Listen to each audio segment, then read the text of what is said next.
I work at BT Group, and I do talent attraction, employer marketing, employer branding, all these various things that we do in our world. But one of our challenges is we're not really a traditional recruitment marketing, get ads out to support vacancies kind of area. We get a little bit deep in the business. The fact that we're in-house actually helps us a lot because we can work with different parts of the business. And what we've done is we've got a huge, I won't say the exact number, but we had a huge challenge to reduce turnover in year one in our call centers in retail, right? And to give you context, EE have 40 call centers in the UK, and they have about 400 retail units.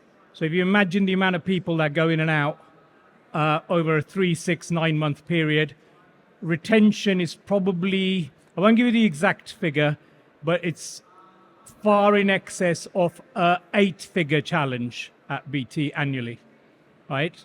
So a big number. And the challenge for us is to get these people who come, get them to stay, because it's really easy. They come along, they get dazzled by people who are giving them, I don't know, a few more benefits, a better hourly rate, and suddenly we've lost them and we're back to square one.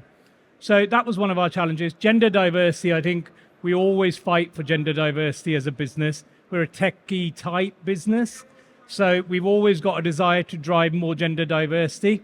Also, a bit of over 50s representation, but ultimately improving the quality in our funnels. Really, really easy to get loads of people to come and apply for jobs at EE. I promise you, we're not short of applications. That's not where we're going, right? We can get hundreds of people applying. The challenge is they come along, we train them, they leave, right? And also, EE changed their corporate brand recently.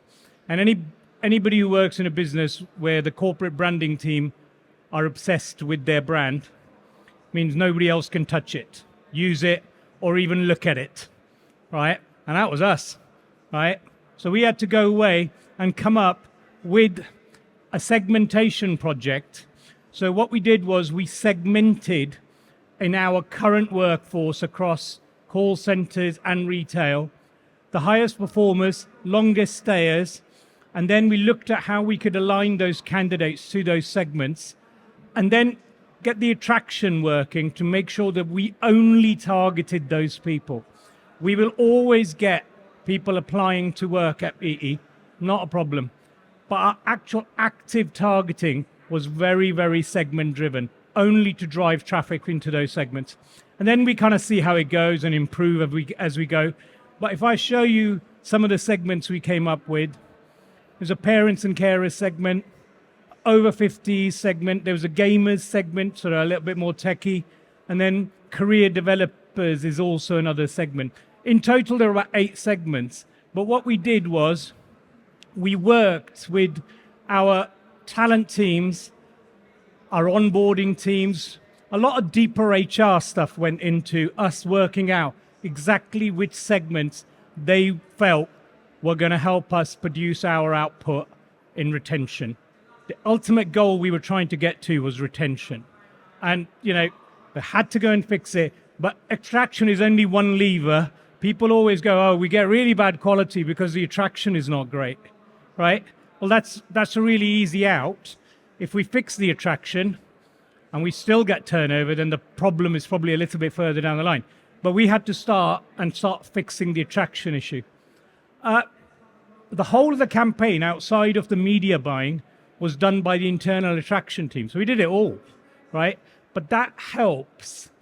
And a lot of people will say, well, you know, a lot of heavy lifting in there. The heavy lifting is to allow us to get a lot closer to the business so that we are not drifting off. We've got lovely creative. We get really excited about it. Doesn't mean anything to anybody, but to us, we love that creative. So we're going to know. The problem solution for us was we had to solve retention. If we were fixated on the creative, that is our problem, but we had to go back and solve that. How do we do it? So if I talk about parents and carers as one segment that we worked on, you may have seen this advert appear on TV. It's got the Insomnia, Faithless Insomnia soundtrack. loads of kids running around, parents desperately trying to get them to bed. They're refusing to go to bed. And this was the launch of EE's new brand. So EE said to us quite openly, if you're going to go away and do anything for us, it needs to be as tight to that as possible. You cannot deviate, right? So creativity was driven by this kind of work. They even invented that font. That font, don't quote me, probably took over a year for EE to create. Because once it was agreed, it was in an initial format, the word LOL was used in that font. EE said, we love it. The guys at Saatchi and Saatchi said, shit, we'll need to go back and create the rest of the alphabet now because we only created an L and an O for the actual font. So I had to go back and, so we were waiting in purgatory to kind of do stuff in the employer marketing space. So we went away and we came up with a campaign to support our sales hiring. And we talked about how we brought that really, really close to the insomnia ad on TV. But we talked about if you're a parent in this segment and you're good at negotiating with your kids at night, or you're good at getting them to go to sleep, you probably have the soft skills to come in and work in a sales environment at EE, right? And that went on in other areas as well. There's a household help desk. You'll ask all the right questions. So we talked about how we would appeal to parents and what their motivators are. A mum who's looking after a couple of kids, she does not feel that she can come into our environment to work. Now she can, because we made it really, really transparent for her. Then EE came up with this. You may have seen these ads on billboards, I don't know, but this is their look and feel. And when we are creating design work for campaigns, and that's the go-to, we're really restricted. And all the images, as you can see, were made for customers rather than candidates. So ultimately, we had to go away, do a lot of our own photography, and come up with folks who kind of fitted the look and feel. But as you can see, we tested this with the other creative. This creative here, we tested it. We ran them side by side with this one to see what our parents and carers were actually responding to. Because ultimately, this is what EE want to talk to their customer like, but that doesn't mean that actually appeals to the candidate. So we also came up with a landing page. So all our segments have a landing page where we run focus groups internally of parents and carers in this case. And we said to them, here's all the benefits you get at EE. Which ones do you really care about, right? And which ones don't you care? So they told us, do you know what? If I got those 5 benefits and I didn't get the other 10, I can care less. So we created landing pages where we just focused on the benefits that meant something to them, rather than us promoting really loudly, like, come and work at EE and we'll give you X, Y, and Z, right? Whereas if you were like a gamer or if you were an apprentice, you had different desires. I want more holidays. I want more flexible work. So we worked so everything we created for each segment purely appealed to the audience in that segment. It's very customer-led marketing, right? But I think a lot of organizations, the customer and the candidate is operating on the own social media. You can't treat them differently. You've got to treat them the same. Otherwise, they can see through you. So I'll give you some metrics, and please ask me whatever you like. We went away, and then we looked at some of the data behind how we were doing. And EE is a very, very data-led business. They can tell you how many people are thinking about taking a contract out with them tomorrow. I mean, it's that granular. So we have to also give them data that actually means something to them. Otherwise, they don't care. So we went away, and when we planned our media, we launched around about this sort of time, probably a little bit earlier, February maybe, right? And our focus was to drive up gender. So as you can see, TikTok is absolutely great at driving gender, right? And this is for parents and carers.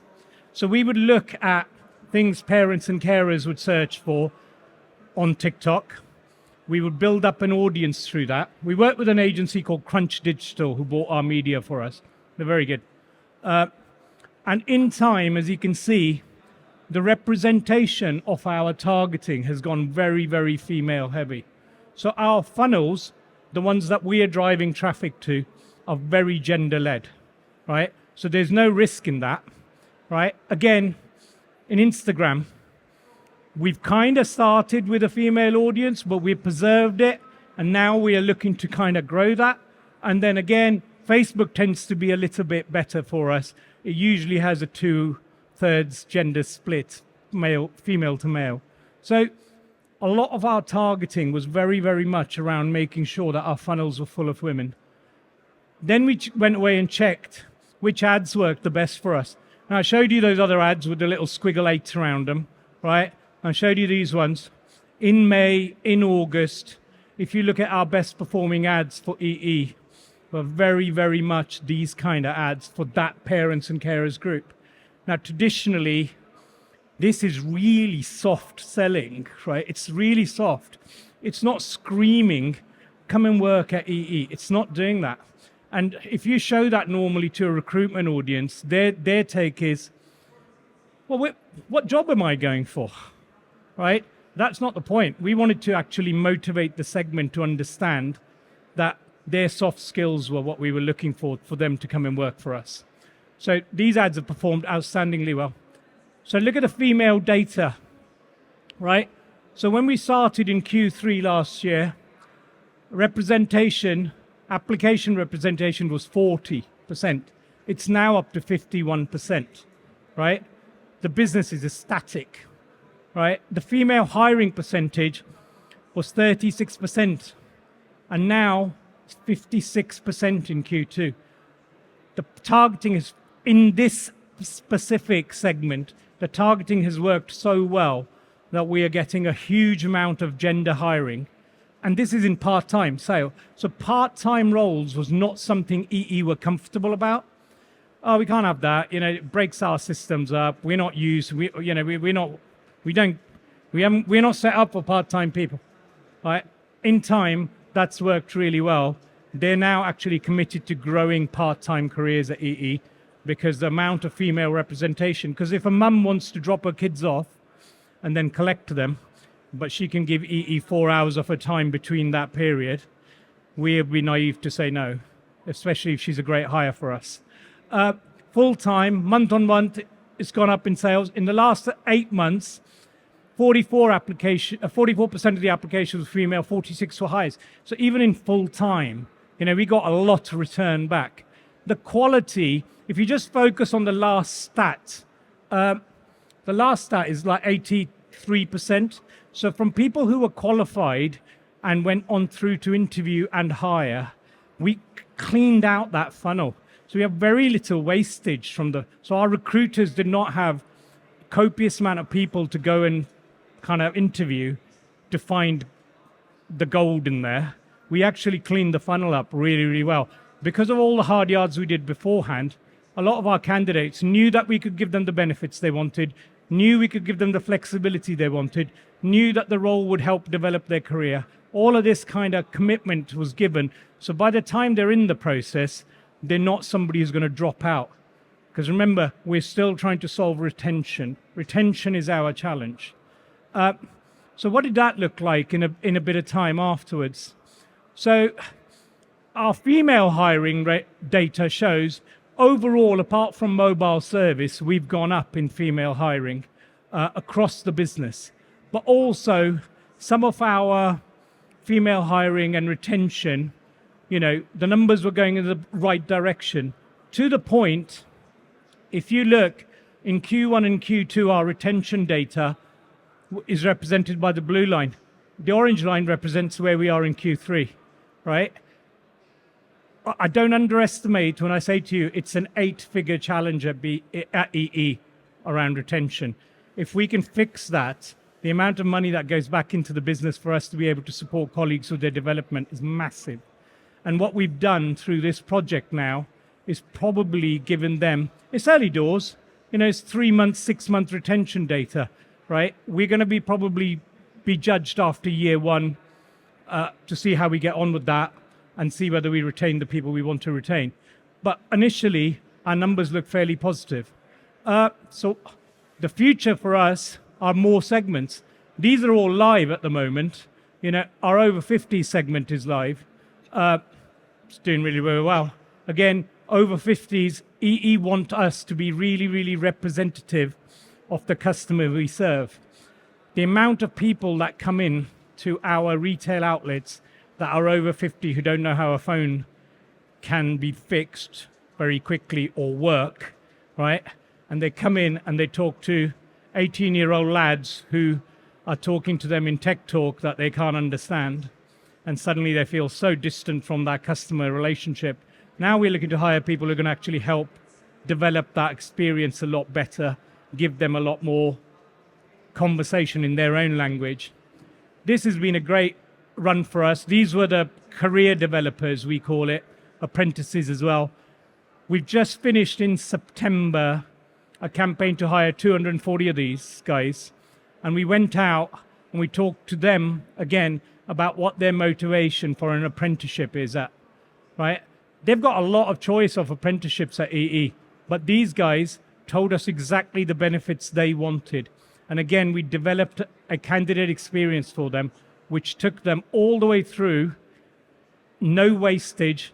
And we're hiring 240, but we think in time, our retention on there will be relatively strong as well, because the other data shows us that we're keeping the right people. I think that's about it. That was a quick run through. Don't know if you guys have got any questions.